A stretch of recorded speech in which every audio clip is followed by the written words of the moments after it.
was a time when I was so hurt by people in my life that I shut down emotionally. We, as a family, were leaving a very devastating place in our lives where we had been hurt by others, and I didn't want to risk myself with anybody else ever again.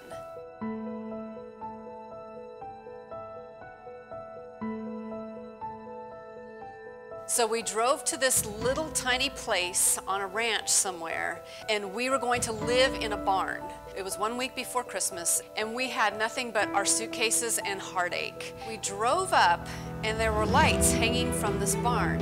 And we opened the door, and our friends were there. And there was a Christmas tree there with presents under it. There were fresh cookies that had just been baked. And that's when the Lord really taught me something important about pain. That when you go through relational pain, the thing that God does to heal that pain is to use community.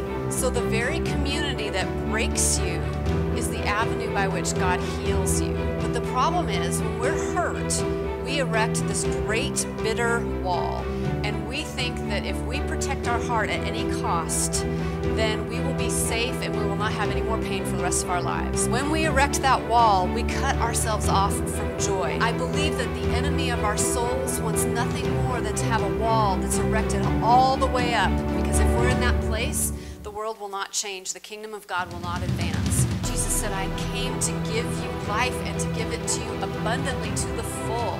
I really prayed about the vehicle and the avenue I would use to convey this truth. And the Lord reminded me during that time of prayer that I should walk through the Lord's Prayer with anyone that's been hurt. So I walked through the structure of the Lord's Prayer as a healing journey.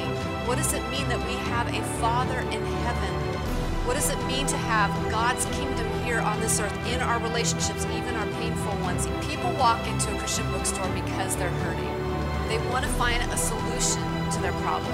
They may not know that they have a wall around their heart, but their relationships are not the way that they want them to be. My heart in writing this book is that there would be an army of people who love Jesus, who are willing to really do the fun, difficult, hard work of taking that wall down so the whole world will be changed.